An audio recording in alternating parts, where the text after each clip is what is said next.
اعوذ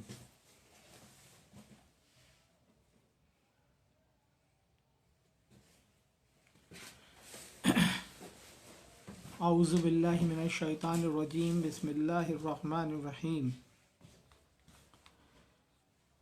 آج سورہ الغاشیہ جو 88 نمبر کی صورت ہے اس سے شروعات ہونی ہے۔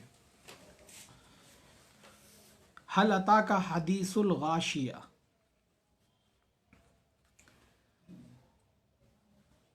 کیا آپ کو پہنچی چھا جانے والی خبر؟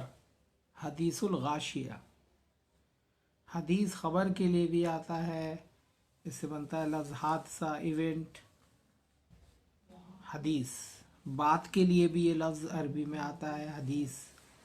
قرآن نے کہا ہے کہ لہو الحدیث، قرآن کو اللہ تعالیٰ نے احسن الحدیث کہا ہے۔ اللہ نزل احسن الحدیث، اللہ نے نازل کی بہترین حدیث۔ اور خبر کے لحاظ سے بھی یہ لفظ آتا ہے، کیا تمہیں بات پہنچی چھا جانے والی۔ اب قرآن جو بات کرتا ہے تو قرآن اپنے آپ میں کمپلیٹ کتاب ہوتی ہے، کمپلیٹ کتاب ہے، اللہ کی کمپلیٹ کتاب ہے۔ اس میں ہر چیز کی ڈیٹیل تفصیل کے ساتھ موجود ہے، بس ہمیں تھوڑی سی عقل لگانا ہے، ساری چیزیں اس کے اندر موجود ہیں، اس سے باہر جانے کی ضرورت بھی نہیں پڑتی ہے۔ اتنے سالوں سے یہاں درس ہو رہا ہے، کبھی بھی آپ لوگوں نے یہ نہیں دیکھا ہوگا کہ کسی باہری کی کتاب کی ضرورت سمجھی گئی ہو یہاں پر قرآن کو سمجھانے کے لیے۔ اس کے اندر سب چیزیں موجود ہیں پوری۔ جب قرآن اللہ نازل کرنے والا ہمارا رب کہہ رہا ہے وَتَمَّتْ كَلِمَةُ رَبِّكَ صِدْقًا وَعُلْيًا، آپ کے رب کا کلام تمام ہے، کمپلیٹ ہے، عدل و انصاف سے بھرا ہوا ہے۔ اور پھر دوسری بات جو قرآن سمجھنے کی ہوتی ہے وہ سب سے زیادہ ضروری ہے کہ اللہ کا کلام جو ہوتا ہے، اللہ نے فرمایا کہ اگر یہ اللہ غیر اللہ کی طرف سے ہوتا تو تم اس میں اختلافاً کثیرہ پاتے۔ تو کوئی اگر یہ کہے کہ یہ تو پتہ نہیں اس میں ملاوٹ ہوئی یا نہیں ہوئی، یہ کیسے سمجھ میں آئے گا کہ اللہ کا کلام ہے یا کسی بندے کا کلام ہے، تو اس کے اندر وہ آیات موجود ہیں جس پہ غور فکر کرنے سے آدمی کو سمجھ میں اپنے آپ ہی آ جائے گا کہ یہ اللہ کے علاوہ کوئی یہ کلام نازل نہیں کر سکتا سوائے اللہ کے، اللہ ہی کا کلام ہے یہ، کیونکہ اس میں اختلافاً کثیر اختلاف پاؤ گے۔ اگر اللہ تعالیٰ نے فرمایا کہ غیر اللہ کی طرف سے ہو تو کوئی کتاب جو قرآن کے علاوہ جو بھی کوئی کتاب دنیا میں موجود ہے اس میں اختلاف کہیں نہ کہیں پایا جائے گا سوائے اللہ کی کتاب کے۔ ہاں یہ الگ بات ہے کہ کوئی آدمی ایک آدھ آیت پڑھے، اس کو غلط سمجھے اور پھر آگے جا کے وہ ٹکرائے تو خود وہ بولے کہ اس میں دیکھو اختلاف ہے۔ وہ اختلاف اس کے سمجھنے میں ہے، اس نے جو ہے صحیح نہیں سمجھا، اسی لیے وہ ٹکرا رہا ہے۔ اور یہی وجہ ہوتی ہے کہ جب قرآن کا درس ہوتا ہے اور جگہوں پر تو بڑی مشکل پیش آتی ہے انہیں درس کرنے میں علماء حضرات کو اپنے، کیونکہ روایتوں سے انہوں نے عقیدے بنا رکھے ہیں۔ اب وہ عقیدہ کوئی آیت سے کٹتا ہے تو پھر اس آیت کو گول گول گھمانا پڑتا ہے، انہیں تمام طریقے کی روایت بنا کے پھر اسے اسی لائن میں لانا پڑتا ہے۔ تو ایک جھوٹ چھپانے کو آپ 1000 جھوٹ بولو لیکن جھوٹ تو جھوٹ ہی رہے گا، اسی لیے آیت جو کہہ رہی ہے اس کو سیدھا سیدھا بیان کر دو۔ ہاں یہ ضرور ہے کہ قرآن میں چوطرفہ ہدایت رہتی ہے، جو جس لحاظ سے تفکر کر لے اتنا ہی اس کی اور زیادہ سمجھ میں آ جائے گا۔ اس میں تو ہر وقت گہرائی اتنا ہے کہ آدمی جب بھی آپ قرآن لے کے بیٹھو گے آپ کی سمجھ میں کوئی نئی ہدایت آئے گی۔ ایک وقت ایسا آئے گا نا کہ جب آپ قرآن میں غوطہ-زن ہو جائیں گے، بالکل ڈوب جائیں گے، تو آپ کو بہت اچھی اچھی ہدایتیں اس سے نکلتی نظر آئیں گی۔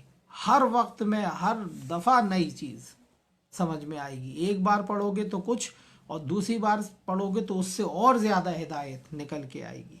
یہ قرآن کا معجزہ ہے۔ جس طرح معجزانہ طریقے سے قرآن ہمارے ہاتھ میں آ گیا اور بالکل حفاظت کردہ، دنیا کی کوئی کتاب ایسی ہے جس پہ انگلی نہ اٹھائی گئی ہو؟ ہر کتاب پہ انگلی اٹھائی گئی، یہاں تک کہ جو نازل کردہ کتابیں اللہ کی پہلی سابقہ اس میں بھی ملاوٹ ہو چکی، قرآن نے اس کی دلیل دی، تو اس پہ بھی انگلیاں اٹھتی رہتی ہیں، اس میں بھی اختلافاً کثیرہ ہو گئے کیونکہ اس میں انسانی ملاوٹ ہو گئی۔ لیکن اللہ کا شکر ہے قرآن ہمارا ایز اٹ از، جیسا رسول اللہ دے کے گئے تھے ویسا آج ہمارے پاس موجود ہے، اس میں ذرا بھی ذرہ برابر بھی زبر زیر کا فرق نہیں آیا، نہ کہ اس کوئی کر پائے گا قیامت تک، اس کی حفاظت کا ذمہ ہی اللہ نے لیا۔ ہاں کوششیں بہت کی گئیں اس کے مضمون کو بگاڑنے کی، تو روایتوں کے ذریعے اس کی کوشش ضرور کی گئی، ایک تو پھر روایتوں پہ لوگ چل رہے ہیں، کچھ لوگ آیات پر چلنے والے ہوتے ہیں، کچھ روایات پہ چلنے والے ہوتے ہیں، ہم آیات پر ایمان لائے ہیں۔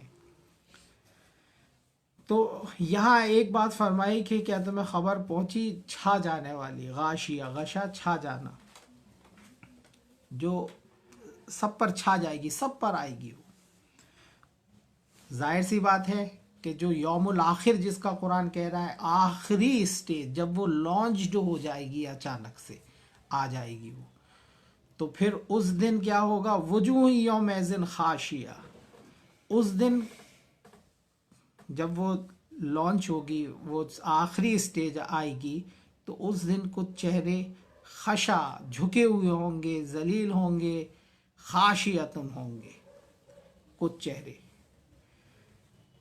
وہ جو آخری اسٹیج ہے قرآن نے اس کو بار بار ذکر کیا ہے، 5 اسٹیجز کا قرآن نے سورہ نازیات میں ذکر کیا، اس کے بعد کہا کہ یوم الآخر، آخری اسٹیج آنے والی ہے، آخرت جس کو کہتے ہیں آخرت کی زندگی، وہ اسٹیج آ جائے گی۔ قرآن یہ کہہ رہا ہے دیکھو سمجھ جاؤ، سدھر جاؤ۔ ویسے تو آدمی کی موت کا وقت جب آتا، موت ہو جاتی، تو اس کو اب قیامت کا انتظار کرنے کی ضرورت بھی نہیں ہے، اس کا تو چٹھا وہیں بند ہو گیا اکاؤنٹ، اب وہ کچھ کر بھی نہیں سکتا قیامت۔ لیکن دنیا ایسی نہیں چلتی رہے گی، ایک دن اس دنیا کو بھی فنا ہونا ہے، اور وہ آخری اسٹیج اللہ تعالیٰ لا کر رہیں گے، اس کا ایک وقت مقرر ہے۔ تو اس دن جب وہ آ جائے گی، تو اس دن کچھ چہرے بہت ذلیل ہوں گے۔ کون سے ہوں گے یہ؟ عاملۃ ناصبۃ، عاملۃ ناصبہ، عامل عمل کرنے والے کو بولتے ہیں عامل، اور ناصبہ، یہ جو نصبہ جو لفظ آتا ہے عربی میں، نصبہ وہ تھکے ہارے، ٹوائل، محنت کرنے والے، بہت جو محنت سے جو تھکے ہارے ہو جاتے، تو عامل عمل کرنے والے، ویسے فعل لفظ بھی آتا ہے کام کاج کے لیے، لیکن عامل عمل کا مطلب بھی کام کاج ہوتا ہے، محنت سے کوئی کام کیا جائے، تو اپنے عملوں سے تھکے ہارے، عمل تو بہت کیے لیکن تھک گئے عمل کرتے، اس کا رزلٹ کچھ بھی نہیں ملا۔ اس کا مطلب جب آدمی محنت کرتا ہے اور اس کا رزلٹ پازیٹیو آتا ہے، تو اس کے اندر ایک خوشی اور ایک اسٹیمنا اپنے آپ بن جاتی، اور جب آدمی کوئی کام کر رہا ہو، اس کا رزلٹ اس کو کچھ نہیں مل رہا ہو، تو پھر وہ تھکا ہارا ہو جاتا، اپنے آپ ہی تھک جاتا وہ کام میں، کیونکہ رزلٹس نہیں آ رہا ہے اس کے، زیرو۔ تو کچھ لوگ ایسے ہیں جن کے دنیا کے سارے کاموں کے رزلٹس ان کے زیرو ہو جائیں گے وہاں پر۔ اب وہ کون سے لوگ ہوں گے؟ قرآن میں پوری طرح سے اس کو ڈیفائن کیا گیا کہ کن کے اعمال غارت کر دیے اللہ نے۔ ایک تو مشرک کے سارے نیک اعمال بھی غارت ہو جاتے، کیونکہ شرک کے ساتھ ہوتے ہیں، وہ اس میں نیت بھی ٹھیک نہیں رہتی ہے۔ تو سب سے زیادہ پہلے ضروری چیز ہے کہ آدمی شرک سے پاک ہو۔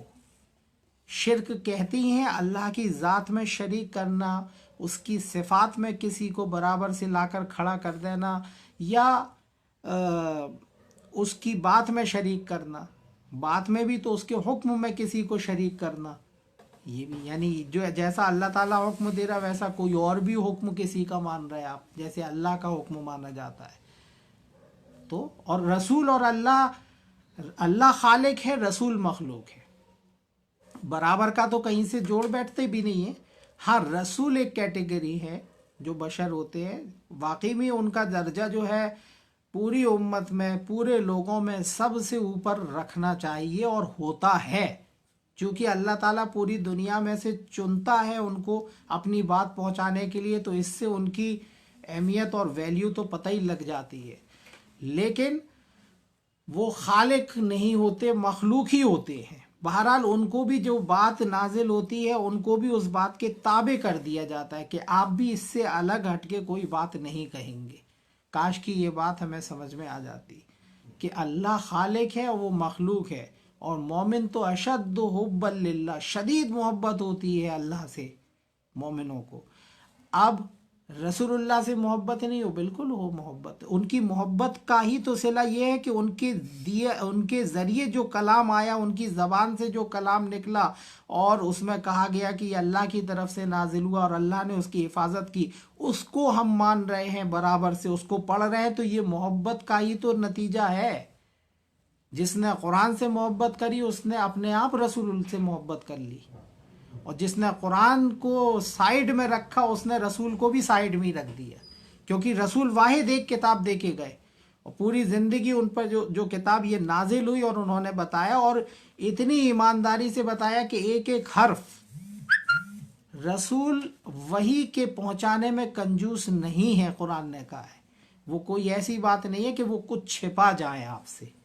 رسول جو ہوتے رہے ہیں اور آخر میں محمد صلی اللہ علیہ وسلم ہوئے، کوئی بات، کوئی بھی رسول اللہ کی بات نہیں چھپاتا کہ وہ چھپا لے، بتائے نہیں بندوں کو، جو اس پر نازل ہوتا ہے وہ بتا دیتا ہے۔ تو رسول اللہ یہ بتا کے گئے ہمیں قرآن، اور اس میں کچھ بھی نہیں چھپایا، پورا کا پورا بتا دیا جو اللہ نے۔ کوئی ایسی، اب وہ روایتوں سے یہ بتاتے ہیں کچھ راز کی باتیں اللہ نے نبی سے کی تو وہ چھپا لی انہوں نے، وہ نہیں بتائیں، وہ تمام طریقے روایتیں آپ کو قرآن سے بہت دور کر دیتی ہیں، وہ ایسا ذہن بنا دیتی ہیں کہ آپ کو مشرک بھی کر دیں گی، آپ کو پتہ ہی نہیں لگے گا کہ آپ کہاں سے مشرک ہو گئے، کہاں سے اللہ کی بات کے نافرمان ہو گئے، چونکہ قرآن کا علم پراپر ہوتا نہیں ہے، اسی لیے آدمی لبیک لبیک اور رسول کے نام پہ بات۔ مجھے سمجھ میں نہیں آتا کہ کوئی بھی بات کہیں، کوئی بھی بات کہتے ہیں تو یہ کہتے ہیں چلو ہماری سمجھ میں یہ آ رہا، ہم نے یہ بات کہہ دی، اس کو رسول اللہ سے منسوب کر کے کہتے ہیں تو دقت یہ ہے کہ تم رسول اللہ سے منسوب کر کے کیوں کہتے ہیں کہ وہ فرما کے گئے یہ بات، تو ہم اس کو اسی لیے نہیں مانتے۔ رسول کی بات کا انکار تو کفر ہوتا ہے۔ رسول جب کوئی بات کہیں گے تو رسول اللہ کی طرف سے ہی تو کہیں گے وہ بات، اس بات کو اگر انکار کیا تو کفر ہو گیا۔ تو اس کی ایک آیت کا بھی انکار کر دیں گے قرآن کا تو رسول کا انکار ہو جائے گا، کفر ہو جائے گا۔ لیکن جو بات رسول اللہ نے کہی نہیں، زبردستی ٹھیلم ٹالی آپ منسوب کر کے کہہ رہے ہو، تو ہم کہہ رہے ہیں کہ یہ بات رسول اللہ نے نہیں کہی، اسی لیے نہیں مانتے۔ تم کہہ رہے ہو کہی تو اس کو ثابت کرو، تو وہ ثابت بھی نہیں کر پاتے ہیں قرآن سے اس کو۔ زبردستی کا یہ ایک جو ہے بوجھ ڈال دیا اور پوری امت کو اس پہ چلا دیا۔ جب ہمیں اس سے چھٹکارا مل جائے گا، جب لوگ قرآن کی طرف آ جائیں گے، قرآن سمجھنے لگیں گے، اور اب تو اسی لیے مشکل ہو گیا کہ قرآن آدمی جو پڑھتا ہے واقعی جو تفکر سے پڑھے گا تو شاید وہ اس کے قریب آ سکتا قرآن، ورنہ نیچے جو تفسیریں لکھی رہتی ہیں وہ آپ کو کبھی بھی قرآن کے قریب نہیں آنے دیں گی جب تک آپ خود اپنی عقل نہیں لگائیں گے۔ تو یہاں ایک بات یہ فرمائی کہ وہ چھا جانے والی کی خبر پہنچی، اس دن کچھ چہرے بہت جھکے ہوئے ہوں گے، ذلیل ہوں گے، کون سے؟ عاملۃ الناصبہ، عمل کرنے والے تھکے ہارے۔ نصابہ کہتے ہیں محنت سے کوئی کام کرنا، محنت کرنا، ٹوائل، اس سے بنتا ہے نصیب، تو وہ کہتے ہیں نصیب میں لکھا ہے اگر ہمیں، یعنی آپ کی محنت کے بعد جو ریزلٹس ملنا ہے اس کو بولتے ہیں وہ نصیب۔ جو محنت آپ کرو گے اس کی ہو سکتا آپ کو مل جائے، ہو سکتا آپ کو نہ ملے، لیکن محنت تو آپ کی لکھی ہے۔ نصیب کا مطلب ہی ہوتا ہے محنت کرنا، نصابہ۔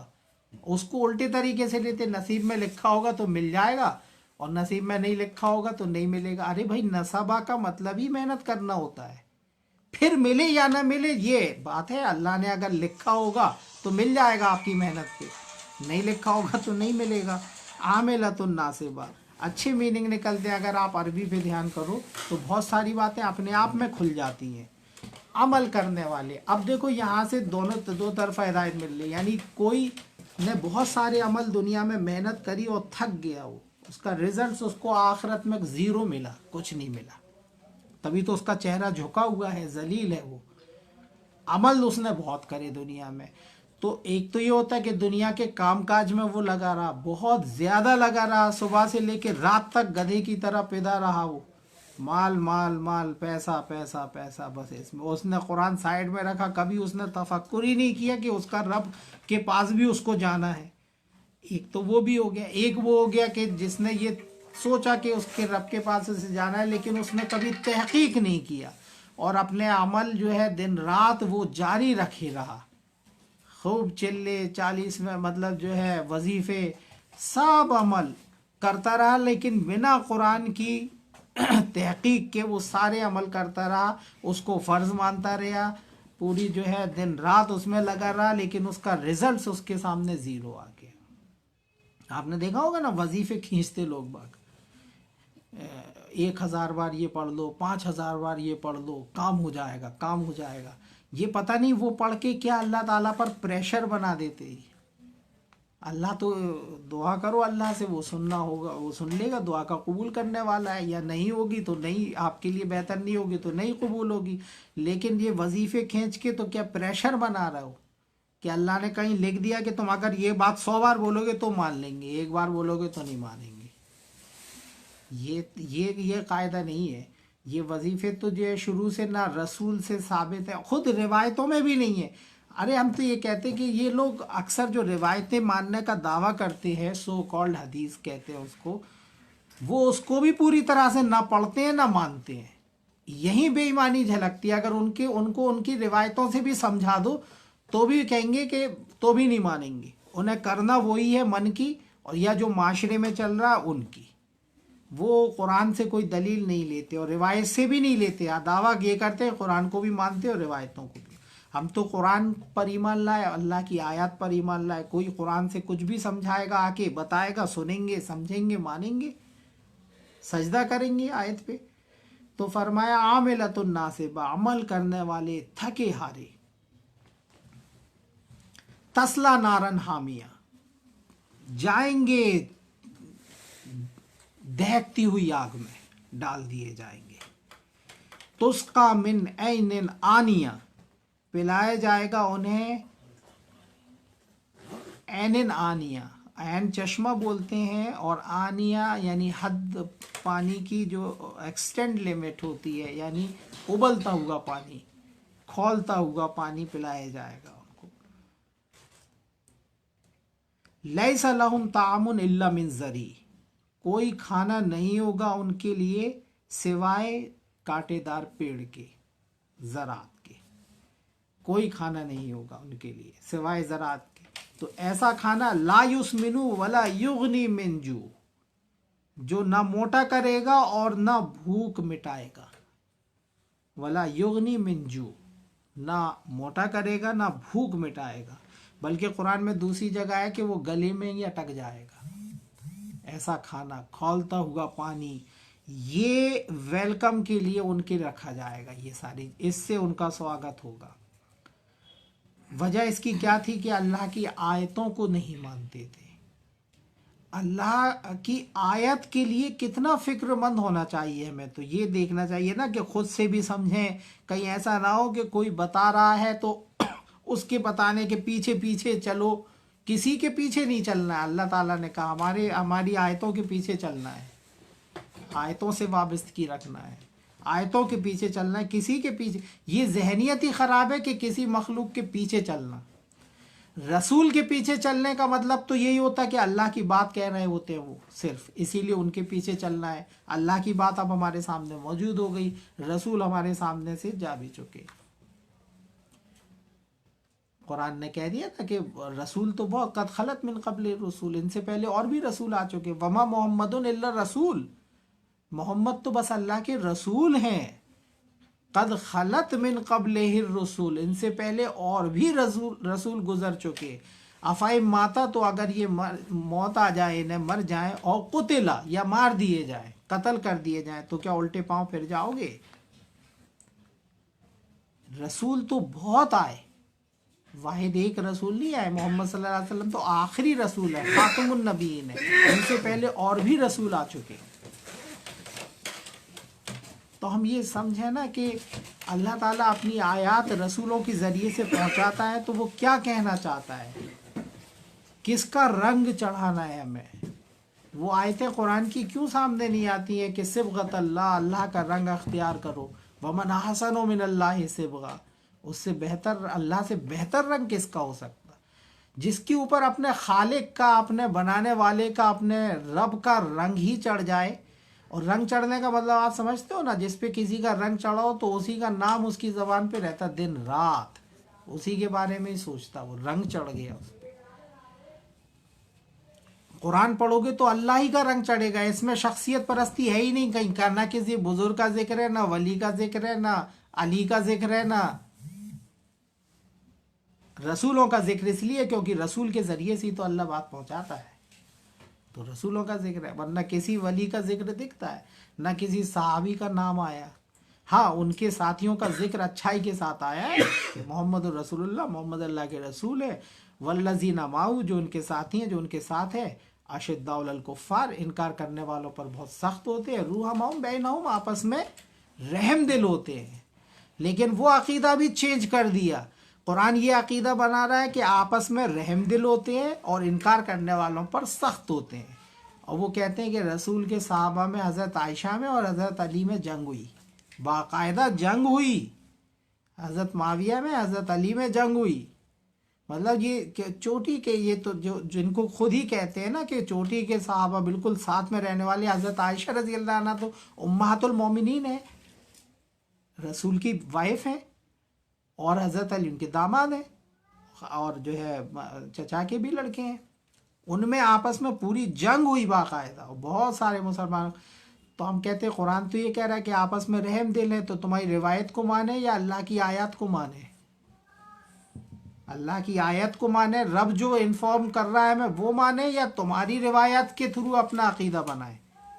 اب ڈیسیزن آپ پر ہے کہ چاہے آپ رب کی انفارمیشن کو مان لو، اس پر ایمان لے آؤ، چاہے دنیا کی لکھی ہوئی باتوں پر ایمان لے آؤ. حالانکہ وہ ہمارے سامنے نہیں ہے، وہ تو جا چکے، جو ہو چکا ہو چکا، وہ تو اللہ تعالیٰ جانتا ہے کہ کیا ہوا. لیکن اللہ نے جو بتایا کہ رسول کے ساتھی آپس میں رحم دل ہوتے، تو بس بات ختم ہو گئی. اب کوئی بتائے گا کہ وہ جھگڑتے تھے، جنگ کرتے تھے، تو ہم کہہ دیں گے جھوٹ بول رہے تم، کوئی ثبوت ہی نہیں ہے اس کا. تو فرمایا کہ لیس لہم طعام الا من ضریع، ان کے لیے کوئی کھانا نہیں ہوگا سوائے کانٹے دار پیڑ کے، جو نہ موٹا کرے گا نہ بھوک مٹائے گا.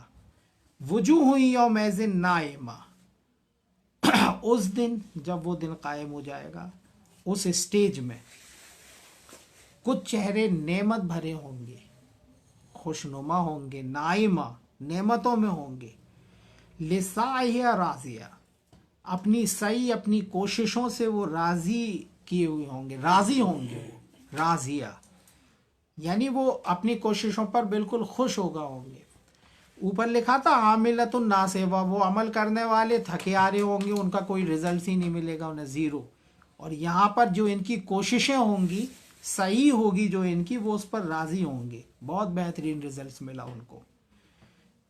تو وہ رزلٹس کیا ہے؟ وہ رزلٹس تو یہی تو ہیں، دنیا سے شروع ہوتے ہیں اور آخرت میں اس کا بھرپور بدلہ ملتا ہے. تو کبھی اللہ کی بات پر ایمان لا کر تو دیکھیں، کچھ وقت قرآن پر چل کر تو دیکھیں. ابھی تک تو 1400 سال میں کیا نتیجہ حاصل ہوا؟ قرآن تو سب مانتے، کہتے ہیں قرآن کو مانتے، لیکن ہم نے دیکھا نا کہ نہ پڑھتے ہیں، نہ سمجھتے ہیں، نہ عمل کرتے ہیں. کریں تو اللہ کی بات پر یقین تو کریں. اللہ تعالیٰ تو سب کچھ کرنے پر قادر ہے. تو وہ اپنی کوششوں پر راضی ہوں گی. فی جنت عالیہ، اور اونچی اونچی جنتوں میں، اعلیٰ جنتوں میں ہوں گے. لا تسمعوا فیہا لاغیہ، اور وہاں نہیں سنیں گے کوئی لغو بات، کوئی بری بات. وہ تو ماحول ہی ایسا ہوگا. اور وہی ماحول ہمیں جنت کا ماحول اس دنیا میں بنانے کی کوشش میں ہے. جو جنتی ماحول ہوتا ہے، ہر چیز آسانی سے اویلیبل ہو، ہر چیز، کوئی پریشان حال نہیں ہو، ٹھیک ہے، کوئی لغو بات معاشرے میں نہیں ہو، تو وہی معاشرہ تو یہاں بنانے کی کوشش ہے، وہاں تو بنا بنایا ملے گا، وہاں تو کوئی برائی کر ہی نہیں پائے گا پھر جنت میں، وہاں تو پھر وہ اعمالوں کا بدلہ ہے، وہاں عمل کی جگہ نہیں ہے، لیکن عمل کی جگہ یہاں ہے، اور مقصود وہی ہے کہ اللہ تعالیٰ چاہتا ہے کہ تم جنتی زندگی میں رہو، تمہارے باپ دادا جنت میں ہی تو تھے، جنتی میں تھے، لیکن اپنے اعمال کی وجہ سے جو ہے یہاں دنیا میں جو بھیجا گیا، اور دنیا میں جو اللہ نے اپنی آیتیں بھیجی، اور کہہ بھی دیا کہ جو آیتوں کو مانے گا وہ خوشحال رہے گا، لیکن قرآن قوم کی بات کرتا ہے، پوری کی پوری قوم جاتی ہے جہنم میں، ایک نہیں جاتا قوم کا، پوری کی پوری قومیں جاتی ہیں، جو قرآن میں جو ذکر ہے تو دیکھنا آپ کہ جب پوری قوموں کو لے جایا جائے گا ہکاتے ہوئے، تو وہ بڑے چھوٹے لوگ بڑے لوگوں سے کہیں گے کہ ان کے کہنے پہ چلے تو ہم گمراہ ہو گئے، تو تم کیوں چلے کس کے کہنے پہ؟ اگر قرآن پڑھتے تو کسی کے کہنے پہ نہیں چلتے، صرف اللہ کے کہنے پر چلتے، لیکن قرآن پڑھا ہی نہیں تو یہ عقیدہ بنا کہ ہمیں تو کسی کے پیچھے چلنا ہے، چاہے وہ مولوی ہو، کوئی بھی ہو، ڈگری دھاری ہونا چاہیے، بس مولانا ہونا چاہیے، عالم ہونا چاہیے۔ ارے بھائی ٹھیک ہے عالم کے پیچھے بھی چلو، لیکن تحقیق تو کر لو، بات کی تحقیق کرنا ضروری ہونا چاہیے، تحقیق نہیں کریں گے تو ایسے لوگوں کو جو آنکھ میچ کے علماء عالم لوگوں کے پیچھے چلتے ہیں، ان کے بارے میں قرآن نے صاف صاف کہا ہے کہ کیا انہوں نے اپنے علماء کو اپنا رب بنا لیا؟ جیسے رب کے پیچھے چلا جاتا ہے ایسے یہ ان کے پیچھے آنکھ میچ کے چل رہا ہے۔ تحقیق کیوں نہیں کرتے؟ یہاں پہ بھی ہم پڑھ رہے ہیں تو اس کی تحقیق تو آپ کو بہرحال کرنی پڑے گی، ہم یہاں یہ ذہن تھوڑی بناتے کسی کا کہ آنکھ میچ کے ہماری بات مانتے رہو، آپ سوچو سمجھو پرکھو چیک کرو ہر جگہ سے پھر مانو، اور کہیں پر بھی جاؤ سنو، جہاں پر بھی آپ کو لگتا ہے کہ علم کی بات ہے وہاں جا کے سنو، عقل سے فیصلہ کرو، غلطی ہو رہی ہو تو بتاؤ سامنے سے، ریکارڈ بھی ہو رہا ہے، کسی کو بھی لگتی ہے کہیں لفظوں میں ہیر پھیر ہے، کہیں کچھ ہے، کچھ میننگ غلط بتا رہا ہوں تو ریکارڈ بھی ہو رہا ہے، اتنی سالوں سے کر رہے ہیں ریکارڈ ہو رہا ہے، آؤ بھائی بیٹھ کے سمجھاؤ، مانیں گے نا اگر غلطی بتاؤ گے پروف کے طور پہ، ایسے ہی نہیں کہ وہیں سے چلاتے رہو غلط کر رہا ہے، گمراہ کر رہا ہے، غلط پڑھ رہا ہے، کیا غلط پڑھ رہا ہے، آؤ بتاؤ نا، گھر تو ہم موجود ہے، ہم تو کون باہر کے ہیں، یہی رہتے 24 گھنٹے، لیکن کبھی نہیں بتائیں گے، بس دور سے چلاتے رہیں گے۔ اور کیا غلط ہے؟ اگر ہم قرآن کی طرف لوگوں کو بلانا ہے، قرآن کی طرف ہم لوگ جوڑ رہے ہیں لوگوں کو، قرآن سے جڑنے کو، قرآن پڑھنے کو کہہ رہے ہیں، تو کون سا گناہ کر رہا ہے بھائی؟ کون سی دوسری دنیا کی کتاب پکڑنے کو کہہ رہے ہیں؟ بلکہ تم لوگ دوسری کتابیں پکڑاتے ہو، اور کون سی نفرتیں بھر رہے دلوں میں؟ یہاں تو نہیں کہا جاتا کسی سے کہ اس سے نہیں ملنا، اس سے نہیں ملنا، اس سے ملو گے تو نکاح ٹوٹ جائے گا، ادھر جاؤ گے تو یہ ہو جائے گا، نہ کسی کا نام لیتے ہیں یہاں، نہ کسی کا نام لے کے کوئی برائی کرتے ہیں۔ اللہ تعالیٰ اس بات کو پسند نہیں کرتا کہ کوئی کسی کو اعلانیہ برا کہے، قرآن میں ہے، مگر جس پر ظلم ہوا ہے وہ شکایت کر سکتا ہے، اعلانیہ برا کہے نام لے کے۔ تو فرمایا کہ لا تسمعوا فیہا لاغیہ، وہاں کوئی لغو بات نہیں سنیں گے۔ ہم بھی معاشرے میں یہ کوشش کریں کہ لغویات ختم ہو جائیں، پہلے تو اپنی زندگی سے، اپنے گھر سے، اور پھر باہر کے ماحول سے جتنا ہو سکتا ہے۔ فیہا عین جاریہ، اس میں چشمے جاری ہوں گے، ہر چیز کے چشمے جاری ہوں گے۔ کیا واقعی میں اس دنیا میں جاری ہیں؟ اللہ کی طرف سے تو جاری ہیں، لیکن بندوں نے اس پہ قبضہ جما رکھا ہے، کھلا نہیں رکھتے لوگوں کے لیے، آسانیاں کرنے کے لیے وہ کھلا نہیں رکھتے، قبضہ جما رکھا ہے، جما رکھا ہے سارے دھنا سیٹوں نے، اور غریب جو ہے پستا جا رہا، اس کے ہاتھ میں کچھ آ ہی نہیں رہا، دن رات محنت کر کے بیچارہ وہ تھوڑا سا کچھ کما پاتا، اور یہ سارے چشموں پہ قبضہ جمع ہوئے بیٹھے ہیں۔ تو ایسا ماحول تو آئے، کوشش تو کریں اس کی کہ لوگوں کے لیے آسانیاں پیدا ہو جائیں، جہاں سے جس کے لیے آسانی پیدا ہو سکتی ہے وہ کریں، جیسے بھی کر سکتے ہیں جتنی کوشش ہو. فیہا عین جاریہ، اس میں جاری ہوں گے چشمے. فیہا سرر مرفوعہ، اور رفع کیے ہوئے سرور ہوں گے اس میں. وہ اکواب موضوعہ، اور وضع کیے ہوئے ترتیب سے لگے ہوئے اکواب، پیالے، چشمے. اب اصل میں کیا ہے نا کہ عربی زبان ہے، عربی زبان اتنی سسٹمیٹک زبان ہے، اس میں میننگ جو لیے جاتے ہیں وہ بہت سسٹمیٹک طریقے سے لیے جاتے ہیں. اکواب میں ابھی اور بھی میننگ نکلتے ہیں، لیکن اس کو ہم آپ ڈیفائن کریں گے تو اور اچھی میننگ نکلیں گے قرآن کے. لیکن جو ترجموں میں کیا ہے انہوں نے پیالہ، تو اسے پیالے ہی رہنے دیتے ہم ترجمے میں. اس سے بھی میننگ نکل رہا ہے. ایسا نہیں ہے کہ جو ترجمے انہوں نے کیے ہیں کہ وہ بالکل یوز لیس ہیں، لیکن بہت جگہ سب پورے صحیح ہے، ترجمے ٹرانسلیشن صحیح ہیں، لیکن جہاں اور اچھی میننگ نکالے جا سکتے ہیں اور نکال سکتے ہیں وہ، لیکن وہ اس پہ ہاتھ ٹچ کرنے نہیں چاہتے ہیں. جو چلا آ رہا ہے بس اسی کو چلنے دیتے، اس پہ کوئی وہ نہیں کرتے.